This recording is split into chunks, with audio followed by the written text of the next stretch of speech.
Alright, what up, y'all? Back with another authentic verification, and whenever I have two boxes, it's very rare that I will do two boxes at the same time, but I will always do that when I have the GS version and the men's version.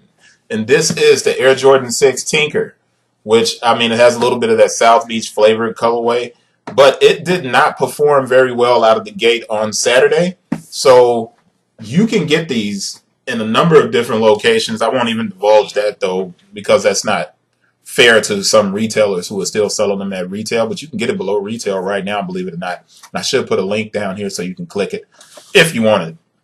Maybe not. Anyway, it's the Jordan Tinker 6, and we got our box.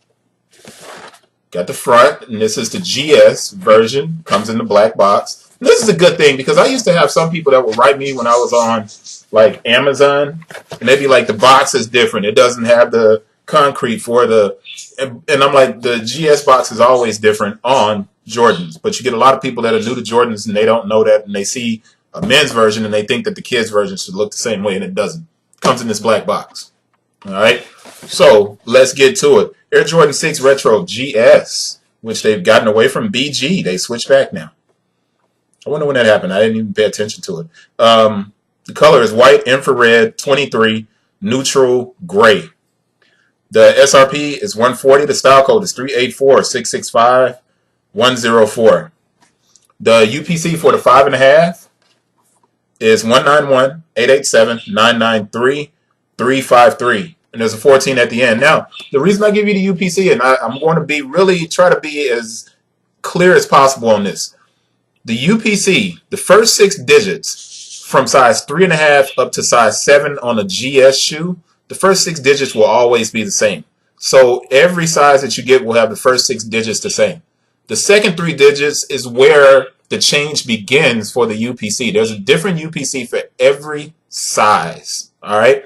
That's how you verify authenticity. You'll check this UPC with your size label inside of the shoe, and the UPC that's here is the same as it is at the bottom of the size label, except you're going to have 2 zeros at the front of it on your shoe size label. Got it? All right, let's get into this and open it up and see if we have our sticker and stamp. And we do have a QC stamp. And the QC stamp reads 0720 2018 20. Now I want to take both pair out of the box and see if there's a sticker on the inside. There's the Jumpman sticker,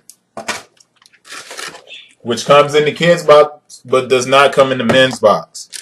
And there is not a QC sticker inside of the box. The paper is just a white corrugated paper for the GS size.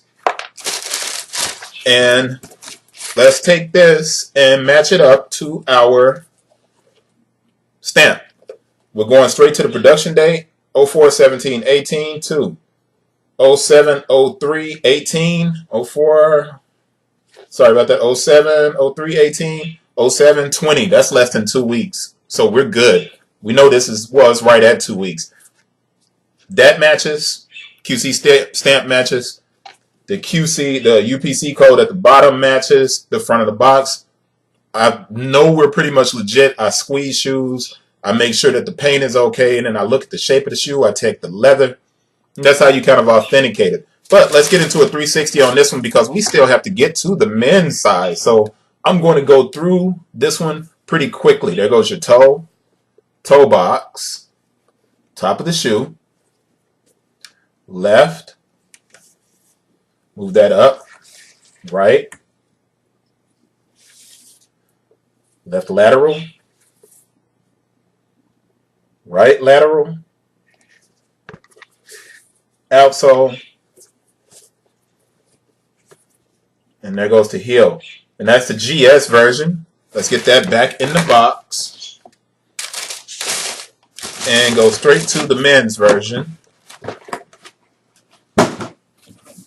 Men's version comes in the box with the cement out. The cement bottom top opens up, and on the inside the paper should be black because the paper is usually black on the inside of these, and it is like that trash bag type of paper.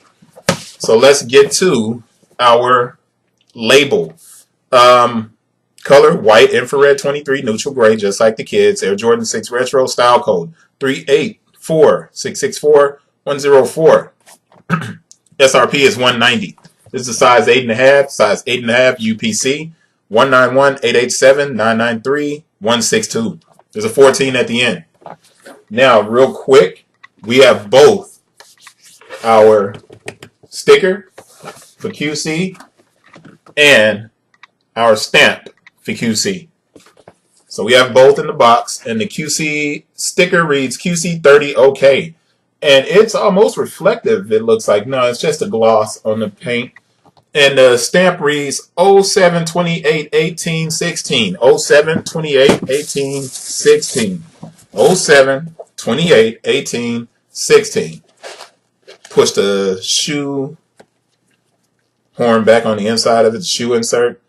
And our production date, we have 04/04/18 to 06/25/18. 06/25 to 07/28 is right at 4 weeks. So we're good to go. It's a little bit like 3 days over, but that's not bad at all. It's still 4 weeks, so we're good on that. I'm touching the inside of the shoe because I want to see if this shoe insert comes out or if it's glued in. And this one is not. I'm going to take this out real quick. This shoe insert, I said I was going to start checking these. On the LeBrons, they no longer have the LeBron logo on them. The Jumpman is still there on this Jordan. I just want to check for myself to see if it's glued down, but it comes out really easily. The shoe insert is glued down, but it comes out real easy. All right? But it is glued down. So if you get it, it should be glued in, but it does come out pretty easily. So if you had to put an orthotic in, you can do that. If you wanted to play ball in it, you would probably have to use an orthotic anyway to make it more comfortable. So let's get to, because this is getting long, isn't it? Let's get to taking a close-up look at this. Because we looked at the kids, we're okay. I want to move this up close to the camera. The white here on this shoe is sail. It is not white. It's kind of a cream. That's not a good look. I think it makes the shoe look a little bit dingy. I also think it's probably the reason a lot of people didn't kind of mess with it, because it just doesn't stand out. It doesn't pop the way you thought it would. Also, I almost feel like this shoe should have been white and black, because that gray, neutral gray, is really muted. Now, the leather's not bad on it. It's a pretty good leather on it. But it's really muted, man. It doesn't pop the way you would think that something related to Tinker would pop. There's no really standout features here. It's not a bad shoe, of course. But ultimately, I think we're all getting a little bit more discerning when we start picking up these J's. We're not just buying them outright. So Jordan Brand's going to have to be careful with the way they're releasing these shoes, man, and coming up with these stories and narratives. The narratives are no longer kind of driving innovation in a sense. I actually think the Jordan 33 is going to be a better selling shoe than a lot of the retros this year, specifically with the holiday retros. And that's real talk. I mean, when you look at the Jordan 33, man, that thing's awesome.